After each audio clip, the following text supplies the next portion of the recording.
thought it'd be a lot colder than it was. I hadn't gone outside, and then I walked outside, and it was like mid 70s. Yeah. Well, I came here at like awesome.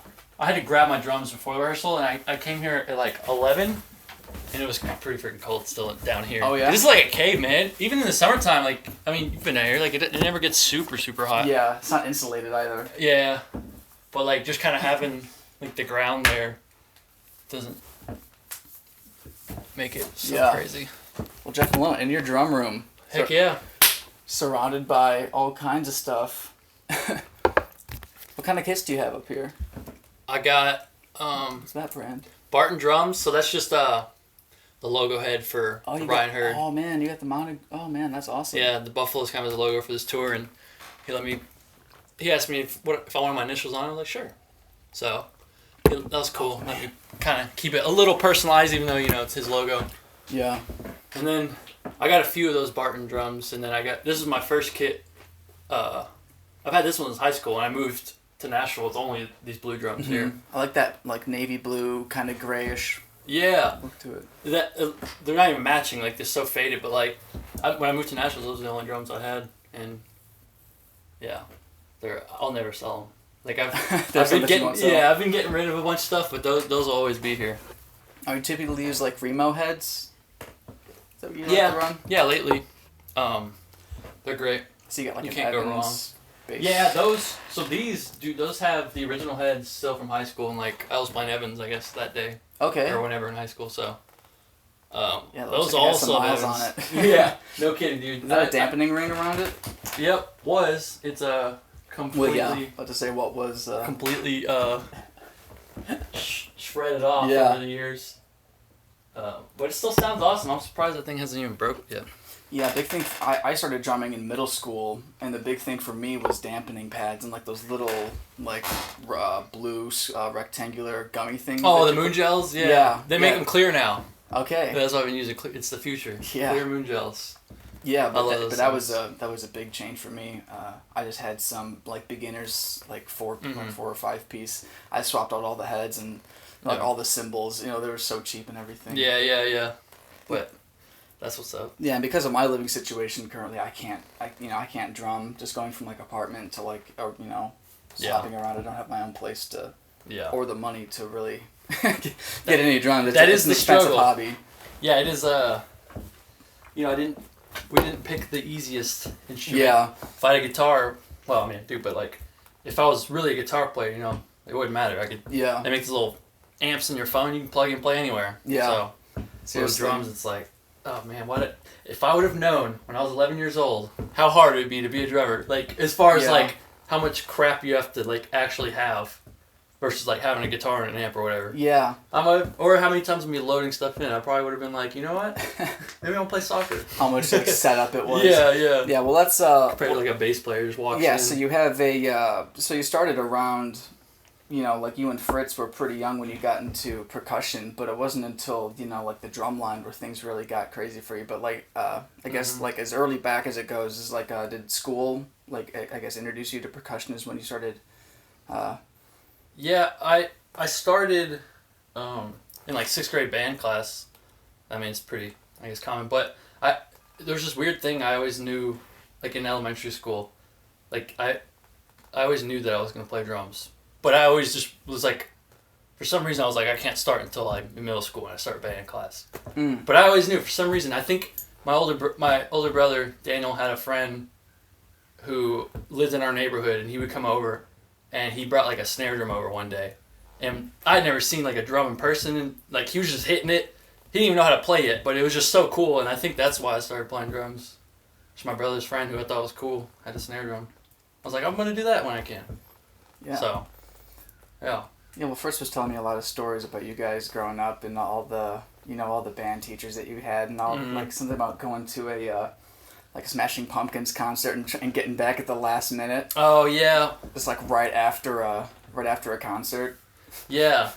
Yeah, it was like I don't remember. There was like some rehearsal or like right before a big like I don't know. It was like a pep rally or something. Yeah, it was something. We missed something important, but we were like, sorry, we're gonna go see the Smashing Pumpkins, and I still talk about that concert to this day. So like, definitely worth it. Yeah. Fritz's dad drove, so it was absolutely.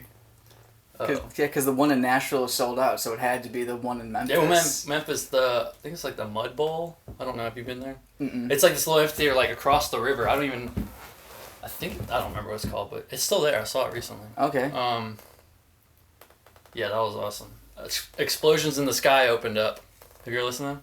I know. Yeah, they're instrumental. Yeah, the instrumental band. Yeah. We had never heard them before at the time, and I remember. I don't know if anyone is familiar with them. It's just like it's all about the build up and like the long like crescendos. Beautiful. It's very It's a journey. Beautiful. Each song is a journey, but like I remember Fritz's dad after the set goes, "Well, if you guys want, I'll go grab some CDs and we can sing along to it on the way home." If you're just like, I don't know. Oh man. Yeah. Yeah, I mean, I remember when I first heard them. I think it was like 2010. I mean, they've been around for a little bit. Yeah, I think so. Yeah, great band. Yeah. So you have like a Puerto Rican background, right? Is like exactly how's that like? Yeah. So my mom is half Puerto Rican. My mom currently lives in Puerto Rico. Okay. Just like outside San Juan. Okay, and she was a teacher, right, at the school you went to? Yeah. Am I correct? She raised me here, and she was living in the States when I was growing up, and she was a middle school teacher, and then when I went to high school, she kind of followed. And taught at high school. And I had her as a teacher twice. No way. Which was crazy, yeah. That's awesome. Yeah. I think Fritz had her. I don't know. But yeah. Yeah, my mother was a teacher as well. Actually had to go the administrative route. Teaching is just, it can be rough. Yeah. For sure. Yeah, long hours that are unpaid and... Yeah. But any other, like, extracurricular stuff besides just, like, all of the, like, or I should say, like, when did you start to, like, really get into the percussion, like, at school, that is? I guess, because the only thing, I wasn't super into sports, but I grew up, like, playing soccer, and I guess when I realized that I liked drumming was when I, like, quit soccer in, like, middle school, maybe 6th or 7th grade, and I think that's when I was like, oh, this is fun. Yeah. Were you good at soccer? Yeah, I was pretty good. Like, I mean, I didn't play any, like, I didn't do any travel teams, but, like, it was just rec league. But travel is just nuts. Yeah. On every level. It was fun. I wanted to do that, and then I started getting into drumming, and I was like, oh, this is cool, I'll just do this. So, but yeah, I think it was around that time in middle school where I just kind of really loved, or I found out that I really liked, playing music and, like, grooves and rhythms. So... Yeah. You're one of those people that has to, like, move to think. You have to, like... Yeah. Oh, I'm the biggest... Like, if you call me, there. I'm the biggest pacer. Like... Yeah. Like, if I'm on the phone, like, I'm walking. Like, I probably put miles in. Like... Yeah. Like, around the house. I don't know why. I just move. And sometimes I'll be conscious of it, and I'll just be like, all right, you don't always have to be moving. But... Yeah. That's just kind of... I think that works out for musicians, like... Or drummers, like, whatever. You just get to... You're always moving. So. Yeah. And that's admirable because I could not be contained by my my fidget and everything is just really and I just also didn't care about any of the stuff that was going on in school, which didn't help. Yeah. Well, yeah.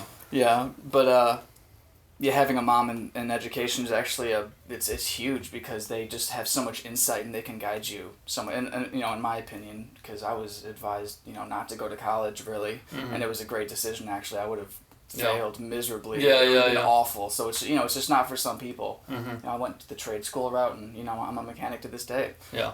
So it's it works out even if you don't go to college, and people freak out at that. Yeah. So like what do you think about that? But like the whole. Because you did go to Belmont for what did you major in and what was that transition? So I right after high school I didn't really know what to do, and I was just like I like drumming. But whatever, I'm going to go to Austin Peay. I went to Austin Peay. It's a small college in Clarksville. And I didn't really take it seriously or do anything. And then I have a cousin who was in Belmont at the time. And when I was ready to make the transition to move to Nashville, he kind of convinced me to... Because I went to Nashville and didn't really do anything for like 6 months. And then he convinced me to go to Belmont. And so I went there and I enrolled as like a music business major. Mainly with a business emphasis, so I wanted to do like the business classes, and really, the whole college thing Belmont's cool for like the network and like the people that I met. Yeah, the campus is beautiful. Too. Yeah, the campus is awesome. All you got to do is go there once. They're like, holy yeah. Like everyone you talk to, like their first impression is like, holy. Yeah, no, it's beautiful and it was really cool. I met a ton of people, like that I like work with to this day or like that I'm still friends with. So, for me, that was worth it. I think. I ended up having to do 3 years there after transferring, and I think the last year, was pretty pointless for me.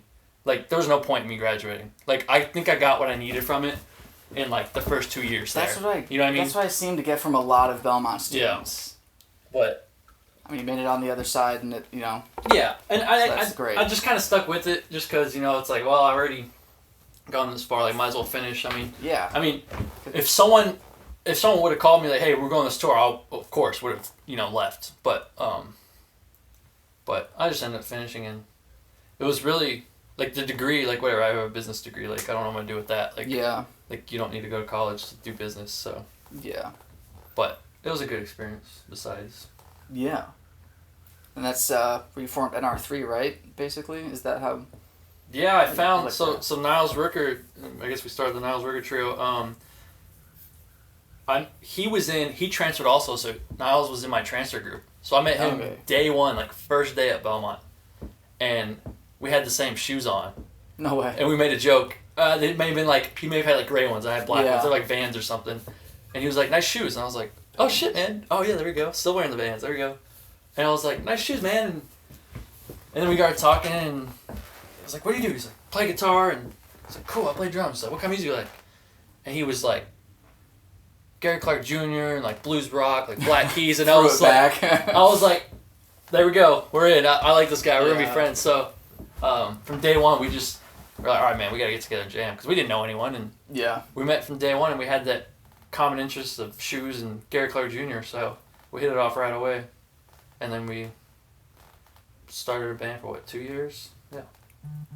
Yeah. It was, played all, like, the locals, all the exit-ends, all the smaller venues around Nashville. It was great. We got to cut our teeth and kind of, just played some good shows, played a bunch of shows to, 10 people, 15 people, but our favorite venue was like Mercy Lounge. Yeah. We played Exit a couple times and it was cool, but Mercy Lounge, I think we had like 3 really great shows there, so I think that was like a special place to us. Mm-hmm.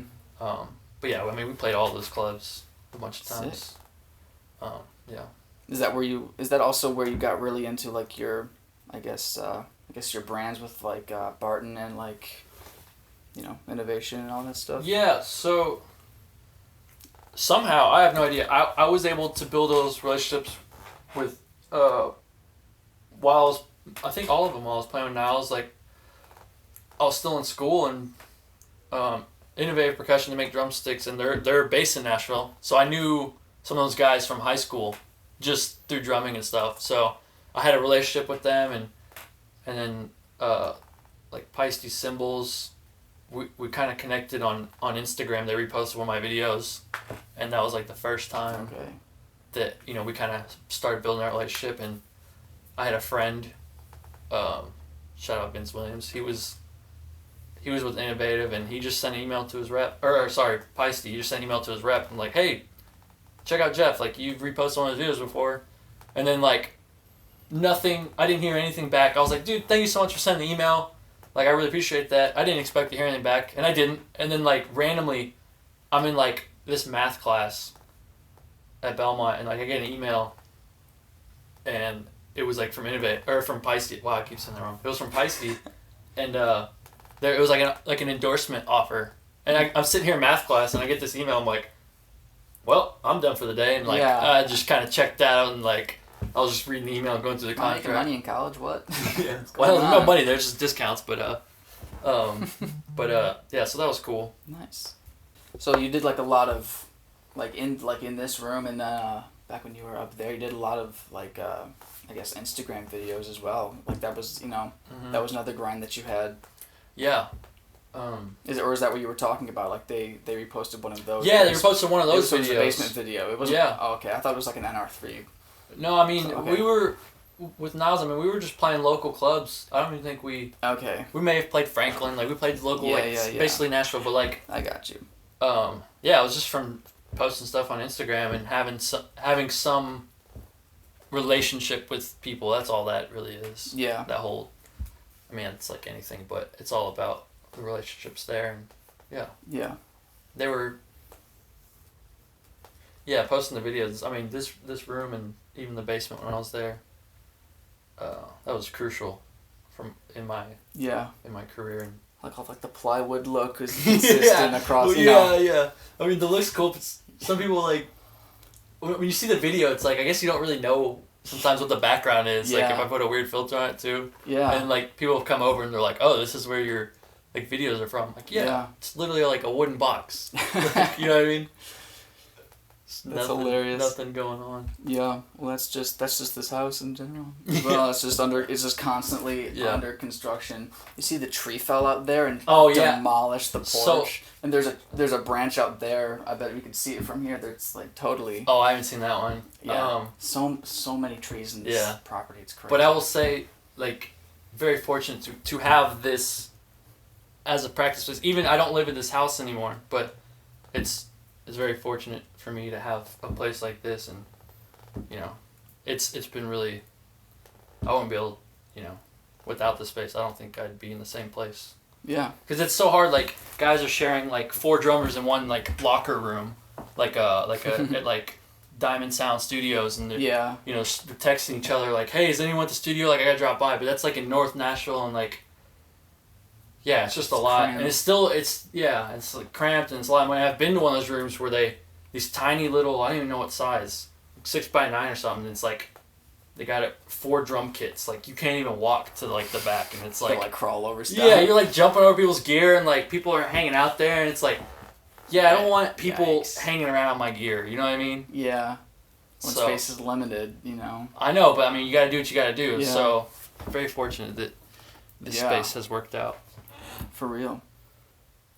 Yeah, with Sean and Michael up here, they're getting, they're just, since, now that Michael and Sean live together, they just grind and they have, everything. So they're getting so many views, it's crazy. Yeah.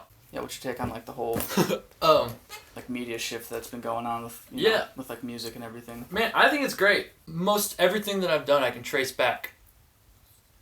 Or, not most everything. Either I can trace most things that I'm doing now back to a relationship that I had at Belmont, or I can trace it back to a relationship I made through Instagram. Mm. So, it's just, like, this industry, like the music industry, or, it's all, or as far as, like, being a musician on that side of the world, like, it's all word of mouth referrals, and social media is just, like, word of mouth on steroids, like. Yeah. And you can, post consistent things that kind of, show your style versus like, I don't know, it's just easy versus like, I don't know how I would do it, like, if there wasn't like social media, like I don't know how I would get gigs, because, I mean, of course you have auditions, but like someone wants to see you play, or someone heard, like let's say you recommend me to your friend, like you need a drummer, oh hit up Jeff, like, okay, like just like that. Well, but without social media, yeah, it is now. It's like, now what do you do? All right, what's his Instagram? Let me look at his Instagram. Oh, cool. Check out these videos. Oh, cool. That's what he looks like. Okay, cool. He looks like a good dude. Like, I like the way he plays. Or, it's not really my style. But before that, like, you just call someone and then what? I don't know. Like, I just think it's really easy. You can get to the... I mean, granted, it's not real life, and people post what they want you to think of them, but I guess that's just part of it. I'm not super... There's a lot of people who are cynical about it and, like, about promoting themselves online and all that, and whatever, it is what it is. Yeah. You gotta do it, and I love it, that whole thing. Yeah, so. I think it's essential, especially in the music industry. I mean, what else would you, Yeah. It just seems like a double-edged sword to a lot of people, and a lot of people, know. Yeah. And so, I mean, you do have to create, some kind of distance or some kind of boundary with, with all those, or I guess just like the interaction, with your phone every day. It's something I had to keep an eye on, because it was just like yeah, it was just like nobody could just like be standing around. Yeah. Like just like enjoying themselves, like everyone's just like looking at their phones as as soon as Yeah. people, like the conversation's over and then everyone's just Yeah, like now chilling. what? Yeah. You go scroll. Yeah, seriously. So I try to I try to not do that. Yeah. Personally, try to at least have some kind, because like right before you go to sleep, for me, like just like my eyes, like that the light on your eyes, Dude, yeah. especially at night. But yeah. No, yeah, I mean, I agree. That's like, that is the one. That is the negative thing about it. It's like we're just on our phones more. We're always, it's hard, and it's that, and then like some, it's just kind of natural to kind of like, oh, what's this guy doing? Oh man, I wish I was doing that today. Just kind of like the FOMO, always having the it's FOMO. It's the attention spans are super short too. Yeah. A lot of stuff. But it's all good. Yeah. So you graduated in 2017, and then I guess go from there. Like, how did things take off professionally for you? Man, so 2017, graduated in May, and I'm trying to think of where to start. I think I had a show, graduation day, with Niles. We played at like Sevier Park Fest down the street. So I literally, like, we graduated and we walked down to Swell South at that festival and like we played a set. Didn't you play in your cap and gown? Yeah, at least your cap. For the first like couple songs, I had my cap on. I thought it was funny. Yeah. And there's some pictures of it. Yeah, I saw that. To me, it's funny. I saw that. People probably, like, if you're in the audience looking, you probably thought I was an idiot, but it was funny to me. But yeah. I think that was the last show I played with Niles, and then from there I just kind of, some friends that I had met asked me to go on like a 2.5 week West Coast tour with them.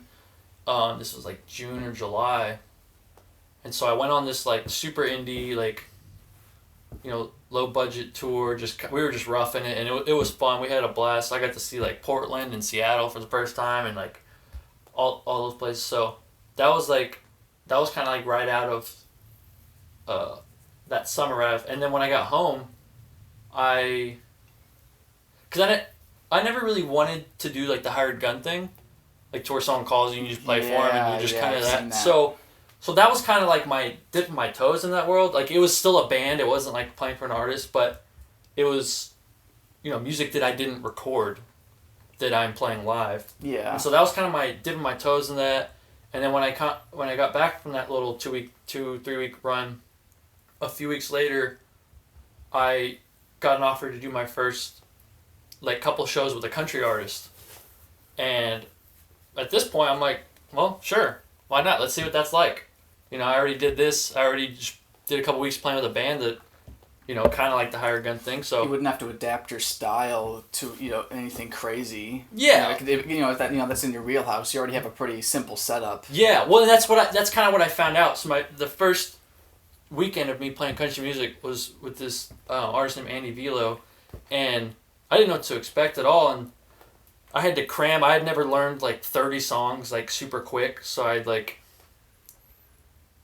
had to learn a bunch of songs, and it was super quick for me. Most people like can do it super easily, but for me it was really hard.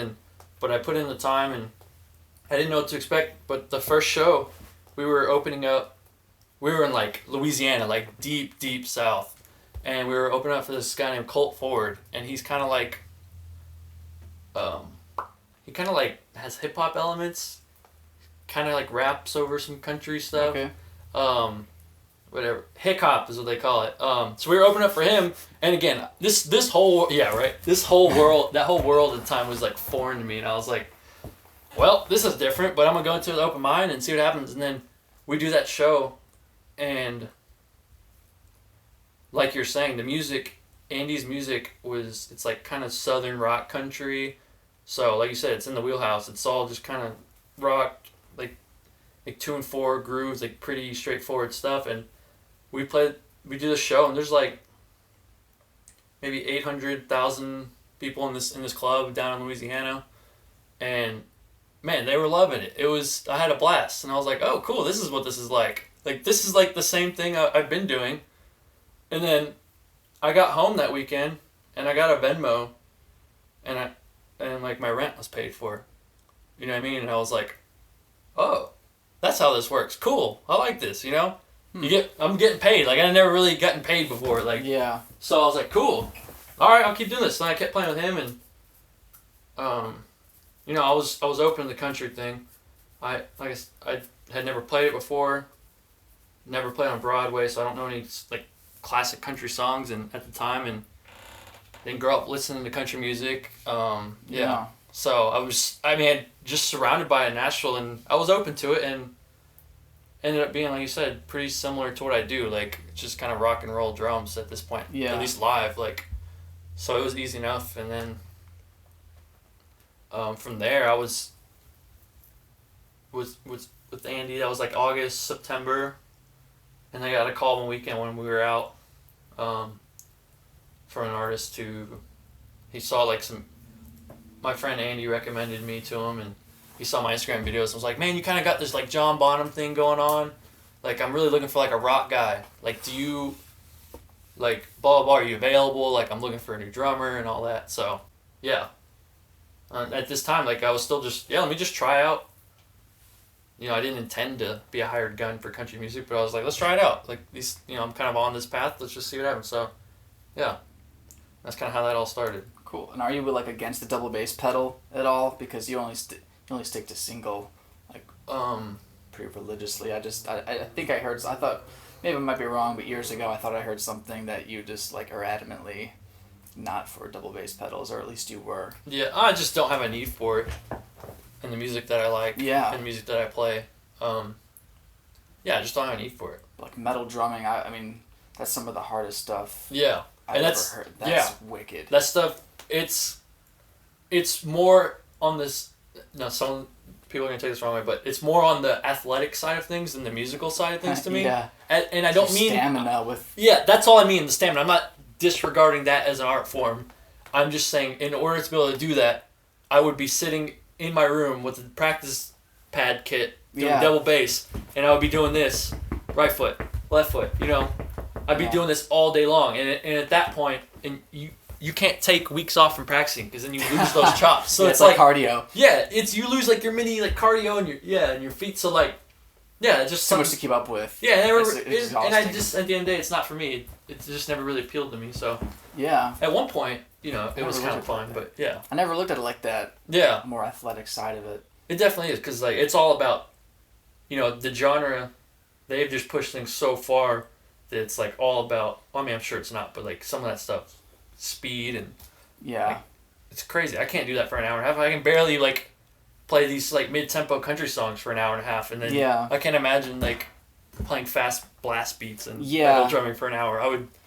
That wouldn't work out for me. Yeah, see, I'm too lazy. Yeah, I was big into like the metal and this, I guess, the screamo, scene back in the day in like middle school and high school for me. And what I've learned now is that I think math rock is a very good intersection between the two. Yeah. It's very progressive. Yeah.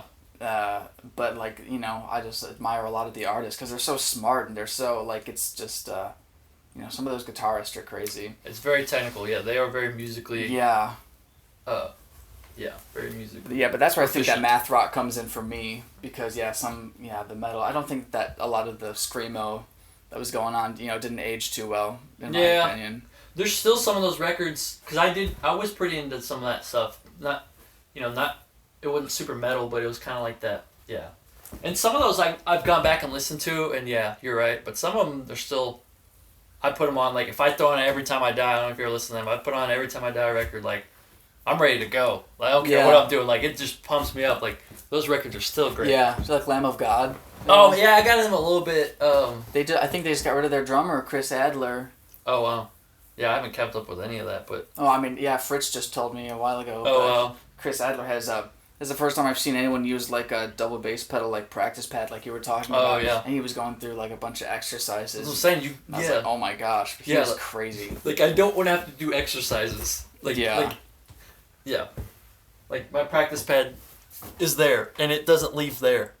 And I don't use it, ever. So, yeah. That's where it will remain. Yes. So, after Andy Vilo, is it V-I-L-O or is V-E-L-O, yeah. V-E-L-O? Yeah. So after that, you do a Brad Paisley tour, right? And you do like CMA Fest and all that, is it, what was that like keeping, is it hard to like maintain like sleep and, your diet and everything, or just life? So it's actually, so that was the call that I got, when I was out. I was like, oh, I guess I'm gonna keep doing this. So that was with Chase Bryant, and I think I started playing with him in October of 2017. So this was like just a few months after I graduated, and then in January we started that tour with Brad Paisley. The Weekend Warrior tour? Yeah, with Brad Paisley. So was he forming this for the tour? He was getting ready for it? Yeah, there's in this world there's a lot of turnover like in the downtime in bands, like in the winter time when most people aren't touring in the winter. Yeah, and drummers are slippery too. They'll just there are a lot of like you're saying, like hired guns, I'm assuming, right? I mean, that's what this industry is. Like if you go to see Brad Paisley, well, Grant, he's one of the rare guys that he's had his same band for 15 plus years. Yeah. But normally, like, you go to see an artist, like a country artist, or even pop, but we're talking about nationals. So, like, you go to see an artist, like, that band is getting paid, whatever.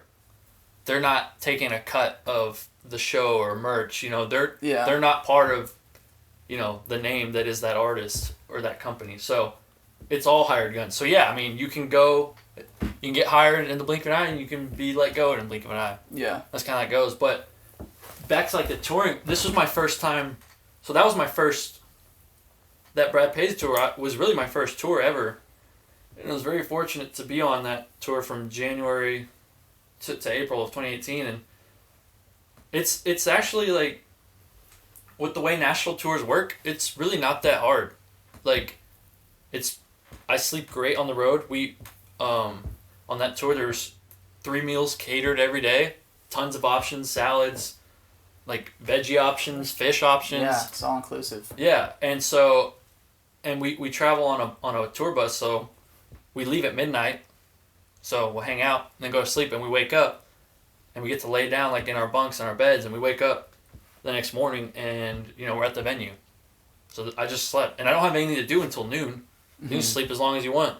So it's actually like a really easy lifestyle because if you think about where Nashville is, like, geographically, and like the markets of country music, like you can get anywhere from Nashville in like 8 hours. Yeah. You can get a lot of places. Like you yeah. can go to Chicago. You can go. You can get anywhere in an overnight or something drive. Yeah, it's different if you're like in like Louisiana or something like that. Yeah. Like Austin. Well, yeah, or like touring out of LA, like or out of LA. Because in Nashville, like the longest, I mean, unless everything's different, and if you go on a European tour and all that, it's different. But like most people just do weekend runs, so we'll leave Wednesday night, like I was saying, midnight, play a show Thursday night, Friday night, Saturday night. You come home, you're home Sunday morning, so you only play the weekends. So that was 3 days, you're gone, and you still have 4 days, Sunday through Wednesday, that you're at home. Yeah.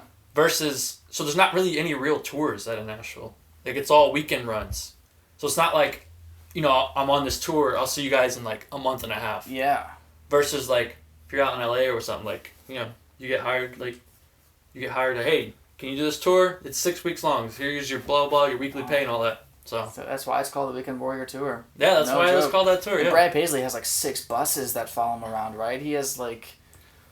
Or am I thinking of someone else? Yeah, no. He's got a big crew. I mean, that's a full-on, like, A-class, like that's, they're headline arenas, so, like, he's got the stage crew, he's got everyone. I think he had, 6 buses, 10 semis, I don't know, something like that.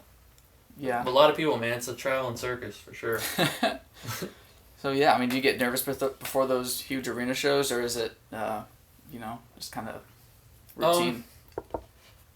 That is the crazy thing about doing this, and one of the greatest things I think of, like, that humans are able to do is their adaptability. And I will say my first date on that tour in January. It was out west. It was, we started out West Coast. It was Staples Center in LA. So that was my first night of that tour. That was my first arena show. And so that one, yes, I was nervous.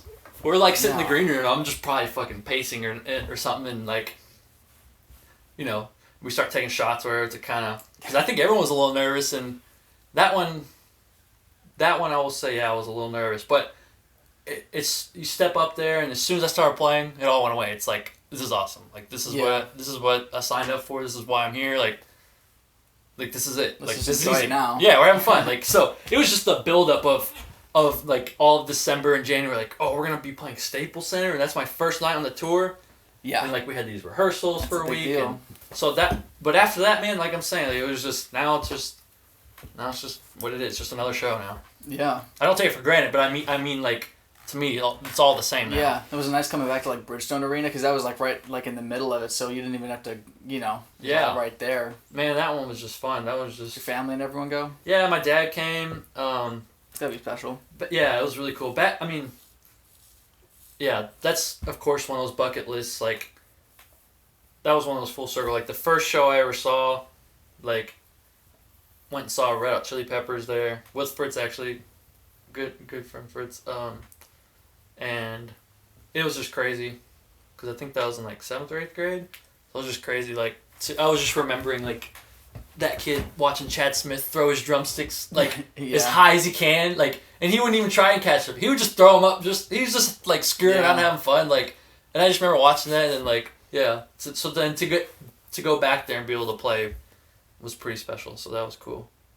And it's just madness, like, as you can imagine, backstage there, because everyone's family's there, everyone's like girlfriends or wives, and like everyone who works at the management company's gonna come, everyone who works at the booking agent, like all the industry. It was just craziness backstage. Like, it was just a big party, but yeah, it was fun times. Man, yeah, that's a lot of bucket list. Yeah. That's a lot of bucket list stuff you got going on there, for real. Yeah, that was like, would you ever have imagined growing up, that you would have been able to, do something like that? Growing up, I mean, I had no idea. No, I didn't know what I was going to do. When I started drumming, I just liked doing it. Yeah. And then, you move to national and you think of things and you set goals. Like, okay, well, you're intentional, or I was intentional about it. Like, all right, I want to really go after this. I'm going to be a drummer. And, those are on your list. Like, I'm going to play Bridgestone. I'm going to play Ascend. I'm going to, do this, that. And then, so it was one of those things where, growing up, no, I had no idea.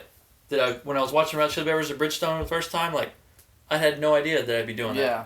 But once I moved to Nashville, it was kind of like, I'm going to do this. Yeah. Like, I'm going to play there. And you can go back. I may delete it, but there's an Instagram post from, like, 2015. I was doing, like, this church thing at Bridgestone. There was this, like, mega church in Murfreesboro I used to play at, like, on weekends in college. And I would be playing, like, this huge bass drum. And, like, they just wanted drummers. Like, the drums, the heads were so loose, they didn't make any noise, but it was all on the tracks. But they wanted the image of, like, 5 drummers, like, playing with these huge sticks and big motion. So they had, like, their Thanksgiving service at Bridgestone. And I remember I posted... So extra. It's very extra. Whatever, they'll take the money. And I remember it wasn't, like, a real show at Bridgestone. Like, we played one song, and there was, like, only people out in the front. Yeah. And I remember I posted on Instagram that day, like, took a picture of my drum that I was playing. I was like, I'll be back. Boom. Put it out there in the universe. And then it came to fruition. Yeah. So. Just not in the way that, yeah. Well, I was like, no, I knew when that day, like, I was like, I will be back. Like, playing drum set. Yeah. That's awesome. Because it had to be a different context. Yeah, no, that wasn't it. That wasn't my, I did it, I checked it off the list. No, that wasn't it. Yeah. It was just like a little taste, like, oh, cool. Yeah. This is what it's like when there's, whatever. Yeah. So what do you got going on in the future? What you got going on? So, I just had my first weekend off since May, like, where I wasn't traveling, and it was awesome. Yeah, so you just got back from tour. Which one was that again? So I've been playing with Ryan Hurd this summer. Okay. We haven't really been on a tour. Oh, we just kind of started a tour, but we're pretty much off most of this month. So that's what I'm saying. I had my first weekend off, and it was since May, and it was amazing just to be at home and not be moving and not to be on an airplane or a bus. But we just started a tour with Old Dominion. It's another little arena tour, and so we're picking that back up like November 1st. And we'll be on that tour with them, more weekend stuff until Like 20 days from now. Yeah, picking back, yeah. Wow, yeah, the month's already almost halfway over. But we'll be picking, and that tour goes through like December 15th. So No way. yeah, so which is very fortunate and very thankful to be on that tour, but then also very thankful and fortunate that I have work like lined up pretty much through like the end of the year. Like no one's gonna work December 15th on. Like that's family time, that's holiday. But this is usually a time where it's like, man, no one's touring, like my phone's not like how am I gonna pay my rent? So I'm very fortunate to like, you know, you save up when the busy months for months like that are slow, but it's nice to have something going through all the slow months. So and then you get to buy presents on Christmas and everything. It's nice. Yeah. So that's perfectly timed. Yeah, so that's what the rest of my year's looking like. Just doing that tour out Old Dominion and yeah. I see you got a tattoo. I haven't seen that before. When did you get that? Oh, funny story. I got this, I don't know, a month or two ago, and my friend Andy Butcher, who got me my first gig, helped me get it. He texted me one night. It was like 10 or 11 at night. It's like, hey man, do you want to come get like a free shitty tattoo? And I was just like, yeah, because I've been wanting a tattoo. I've been like looking up, trying to like figure out what I want, like right around that time. So he sent me that text, and I was like, yeah, sure. And he goes, yeah, I bought a tattoo gun, I bought some ink, and I bought all the supplies. And he's like, I did one on my thigh. I'm practicing on myself. Yeah, that's usually what they do. Yeah, he's that's the next step. Is you gotta practice on yourself. Yeah, so he sent me his thigh tattoos, and I was like, all right. He's like, yeah, it's pretty hard. He's like, I need someone to practice on. Ugh. So I was just sure, because I was already thinking about getting a tattoo, and he was like, he's like, yeah, I haven't done anyone, but maybe you know, these are some designs like I've drawn up that I can do, like any of these interest you. Yeah. And he's like, we can do something on your thigh, so it's like, you know, since it's my first tattoo, and I was like, man, like, what am I gonna do with a thigh tattoo? Like, I don't want that. I was like, dude, I want this on my hand. Like, I want the Roman numeral 6 on my hand, because I figured the way you do Roman numeral 6, like, it's only straight lines. It's like what, like 4 straight lines, 5 straight lines. So it's like, how bad could you mess that up for your first tattoo? So I went to his house and he did it, and I gotta get touched up, but you know, he did a great job for his first tattoo, and nice. It's imperfect, but it's perfectly imperfect. Yeah. And I booked my like first real appointment in like a week, so maybe I'll get that guy to touch it up then, or go back to Andy and have him touch it up. But cool. I don't even know if that's like, I don't even know the laws on that. The law. You probably can't tattoo, but whatever. You just gotta make sure that it's like sanitary and everything. Yeah, no, he was very good. He's got tons of tattoos, and he was very good. He changed his gloves all the time, and you know, was always the needle as well. Yeah, fresh needle every time, and poured ink like in a separate thing, like, so it's fresh ink, and he knew what he's doing basically. It was first but he know how the tattoo works. So he kept it very clean. Sick. And my hand hasn't turned green or fallen off yet, so. I like it. Yeah, I started my journey last year, and this one scared me. This one I got in December. Awesome. Yeah. I actually have a Roman numeral 9 above. Oh, there you go. The hermit right there. So that's 9, and this is, I believe, 16. Yeah. Tarot card. Is that the Led Zeppelin inspired at all? The other one? This one, I mean, it is the one that they have on the was inspired by that? No. Yeah, I mean, I decided on that before I had made that connection. That's actually. Awesome. Those look great. And then this one, I guess I was cleaning it, but just being a mechanic and just being outside. I was wearing sleeves all the time to protect from the sun and everything. But it broke out in like this mild rash, and that was no fun. Really? No fun at all. Is that normal? Yeah, I mean, just like little tiny red spots over because it's a pretty big area. Yeah. I just remember, it was like 2 hours through, and I remember I was in that same position for so long, and I stood up, and like there'd been so much blood flowing to my arm that the whatever that is right there in my armpit was just like killing me for like 2 days. Yeah. Because it was just like how long? It was way more painful than this one, but at least the top, once I do, obviously, I mean, I gotta finish it now. Yeah, right? Well, that's great. But like the top of the forearm is going to be a breeze compared to the bottom side. Oh, well, I think that's where I'm restarting. Well, it's good to know. Yeah. I mean, I know all about forearm pain. I mean, I'm not sure if you remember, I got a 2nd-degree burn on my left forearm. Oh, no. Yeah, that was 2017. Yeah, that was the worst pain I've ever experienced, yeah. Dang. Yeah, like the worst pain, physical pain has definitely been on the job, Yeah. It's definitely... But yeah, now I know how to, like, treat a wound. And There so you there's go, some, yeah, like, you learned the hard yeah, way. seriously. Well, yeah, that's exactly it. Yeah, don't be a mechanic is what you take away from that. Yeah. Jeez. Well. Yeah. No, those look awesome. Thanks, man. Well, we'll end it there. I appreciate you doing this, Jeff. Yeah, thanks for having me, man. I appreciate it. That was fun. Yeah, anything you want to plug or I guess the Reinhard is that the yeah tour that starts come see up us in on tour. Yeah, it's November. Yeah, we're out with Old Dominion. Yeah, come see us on tour. Yeah, if you are gonna be in any of the places we're playing, probably not, but come. Yeah. All right. Appreciate it. Yeah. Yeah, man. Yeah.